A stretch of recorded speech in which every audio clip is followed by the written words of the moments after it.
আজকে কলকাতা হাইকোর্টের একটি ঐতিহাসিক রায় হয়েছে।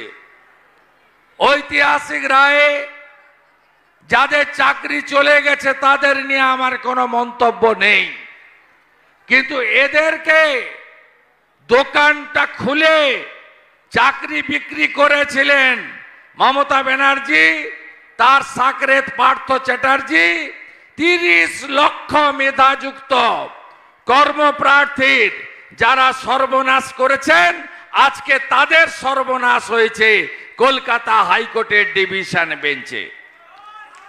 আমি আজকের এই রায়কে স্বাগত জানিয়ে বলবো, আর কি কোনো প্রমাণের অপেক্ষা আছে? এতদিন তো আমি ডক্টর সুকান্ত মজুমদার, দিলীপ ঘোষরা বলতাম, এখন তো কলকাতা হাইকোর্টের ডিভিশন বেঞ্চ বলল তোমরা 26,000 চাকরি চুরি করেছ, 30 লক্ষ মেধাযুক্ত পরীক্ষায় বসা কর্মপ্রার্থীদের পিঠে ছুরি মেরেছ। 26,000 ছেলে মেয়ের চাকরি খেয়ে নিলাম। আমি বলি অত সহজ নয়। হ্যাঁ, কোর্ট একটা রায় দিয়েছে, দিতে পারে। সব রায় যে আমায় মানতে হবে তার তো কোনো মানে নেই। রায়ের বিরুদ্ধে অ্যাপিল করার জন্য উচ্চ আদালত আছে। উচ্চ আদালত এক সময় এই রায়টাকে স্যাটিসফাইড করে দিয়েছিলেন। তারপরে আমরা উচ্চ আদালত বলেছিল নতুন করে হবে, এগুলো তো অভিজিৎ গাঙ্গুলির রায়। তো আপনারা জানেন ওই কাকেররা কাকাই হয়, কাকের কর্কশ গলা কখনো চেঞ্জ হয় না।